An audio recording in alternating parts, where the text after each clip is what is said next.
Everyone knows that it was Scar's bad attitude that got him all but kicked out of Mufasa's Pride of Lions, but there was always something that seemed a little off about the evil lion, more than just his villainous mindset. After rewatching Disney's The Lion King, both the animated and the live-action reimagined versions, it's clear that Scar wasn't shunned because of his desire to become the king of Pride Rock. It's actually the other way around, and if this concept is true, then there may be some truth to one fan theory that thinks that there's a good chance that Scar was dying of some sort of disease throughout the entire movie. Scar was always inferior to Mufasa, and that was clear even though they only had a few brief interactions on screen. But it turns out that it wasn't just the age and size difference that set these two brothers apart. According to a theory that's come about, Scar was actually sick and most likely even dying by the start of The Lion King, and there's a chance that that played a big role in the way Scar was treated by the other lions. In real life, there are very few reasons why a Pride of Lions would shun a member of their group, with the main reason being that the shunned lion either had a disease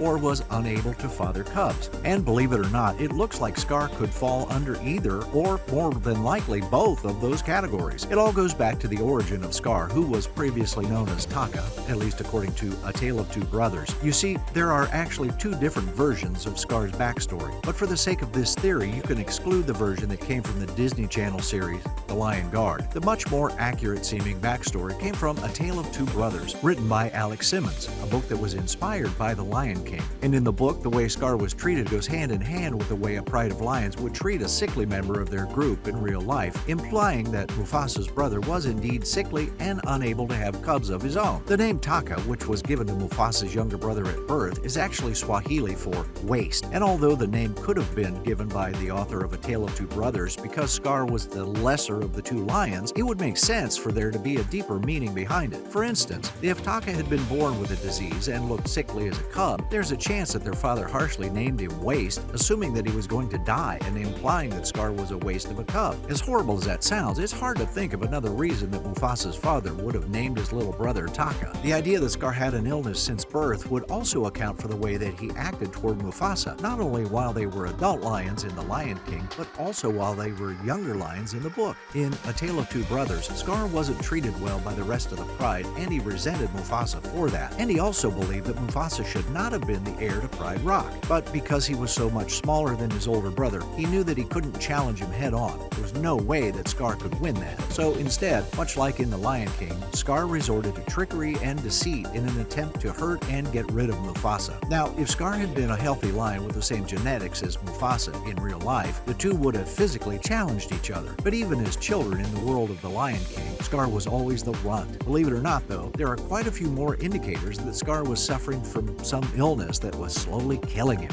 You see, as Scar got older, if he was like most other male lions, he would have tried to reproduce. Sadly, the villainous lion likely proved to be unable to have cubs, and Scar's possible issue with reproducing could come from an illness that he was born with. Think about it. There were multiple lionesses in Mustafa's Pride, a few of which had cubs like Nala, which proves that these lions were getting down and dirty. But despite that, Scar didn't have any children. Even Kovu from Lion King 2, Simba's Pride, wasn't a blood relative of Scar. He was just the child of a lioness who loved the evil lion. This meant that no matter how hard he tried, Scar couldn't have a cub or cubs of his own. And as mentioned before, that's one of the few ways that a male lion could find himself kicked out of a pride, much like Scar seemed to be. Even before Simba was born at the beginning of The Lion King, it was clear that none of the other lions in the Pride Lands really socialized or had anything to do with Scar. That's why he lived on his own and didn't show up at Simba's birth ceremony, and why Disney made it seem like Scar was avoiding the ceremony out of his jealousy for Simba and hatred for Mufasa. According to this theory, it's also because he was shunned by the rest of the Pride for his illness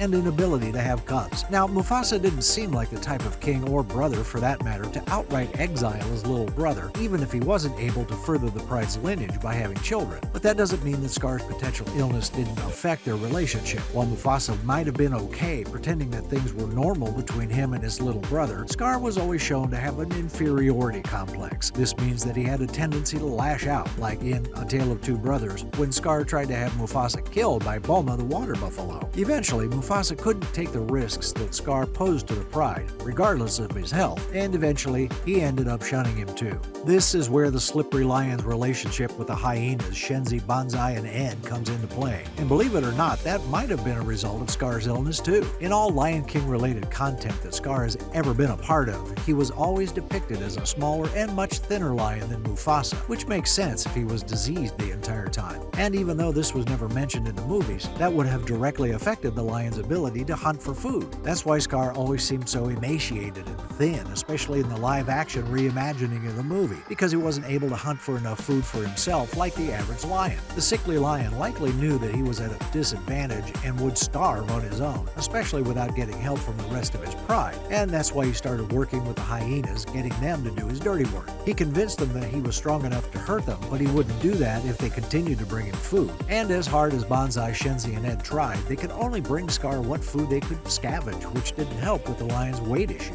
Although, if Scar was indeed sick and dying, anything that the hyenas brought him would have been better than nothing. Before the birth of Simba, with the hyenas at his side, Scar probably felt pretty comfortable despite any possible illness, because at least he was being fed. However, that all changed when Mufasa announced that his wife Sarabi was pregnant with their first child. Right then, Scar would have realized that his window to seize the throne had just gotten a whole lot smaller. While before he could have waited until the opportune moment to take his brother's life, he now had to hurry before Simba was fully grown and stronger than him. If this theory is accurate, then Scar would know that once Simba was grown up, there would be no way of overpowering him, not while being as sick as he was. Scar also most likely knew that he was too weak to face Mufasa on his own, similar to how it was when they were younger, which is why the lion decided to use the stampeding wildebeests to take out the king once and for all. This is actually where another sign of Scar's potential illness comes into play. If he wanted to ensure the throne for himself, Scar would have killed Simba on his own. However, if Scar's teeth were too frail, he might not have been able to kill the young cub. To save himself the embarrassment, he passed the task of killing Simba onto his hyena companions. That way, even if he was sick and dying, Scar would still have managed to secure himself as the king of the Pride Lands. Now, after Scar killed Mufasa and took over the Pride Lands for himself, you would think that he would start to look a little bit better physically, but that just wasn't the case. Though Disney never distinguished exactly how much time passed between Mufasa's death and Simba's return to Pride Rock, in that time, Scar was surely eating well. He had first pick of all the food that he didn't have to hunt for, and based on how barren the Pride Lands looked when Simba returned, it would seem like they were feasting a lot.